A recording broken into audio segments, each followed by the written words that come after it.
بسبب الحروب التي تعصف بمناطقنا غالبا ما نسمع عن اضطراب ما بعد الصدمة النفسية. نحن جميعا نتعرض في حياتنا اليومية إلى العديد من المصاعب والتحديات أو نرى أو نسمع بها.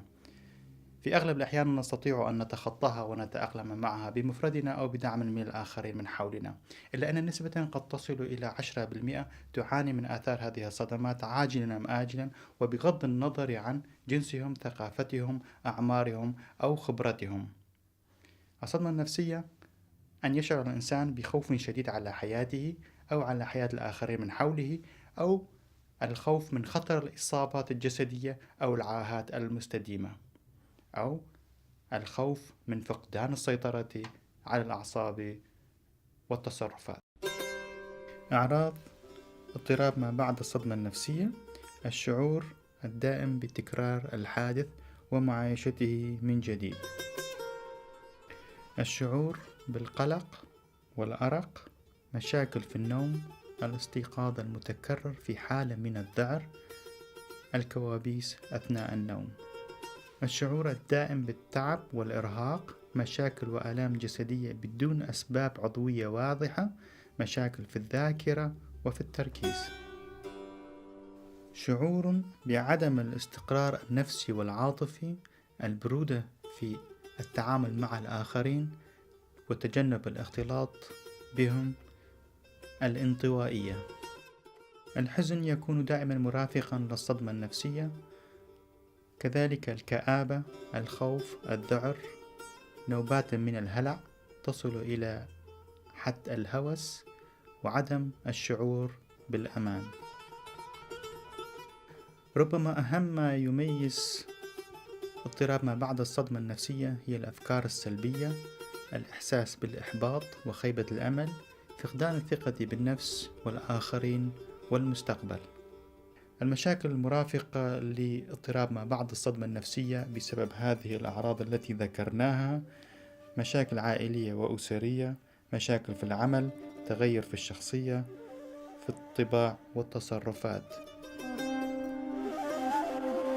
أسباب الصدمات النفسية: الحوادث كالحوادث المرورية، حوادث السير، العنف الأسري والعائلي، الكوارث الطبيعية، السجن والتعذيب في السجون، التهديد بالقتل، التحرش الجنسي والاعتداء الجنسي، الحروب والانفجارات، المهن الخطرة أثناء ممارسة العمل كرجال الإطفاء، الإسعاف، الشرطة، الجيش والمعالجين النفسيين وما شابه.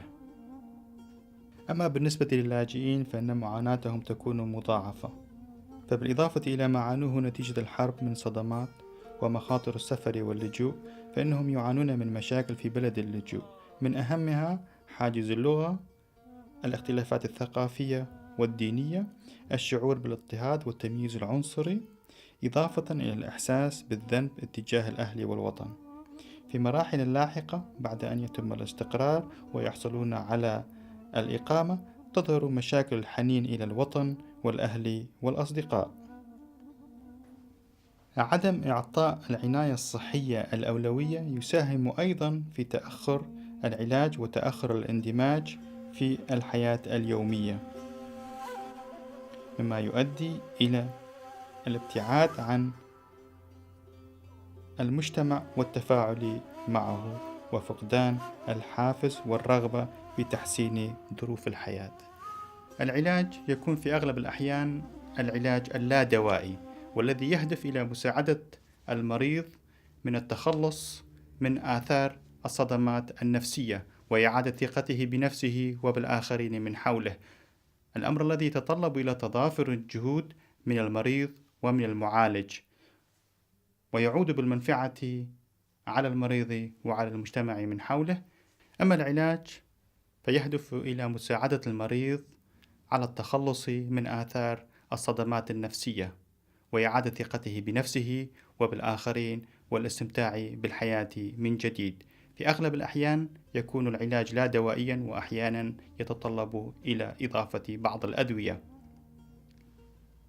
العلاج يتطلب تضافر الجهود ومساعدة المقربين من المريض والمجتمع.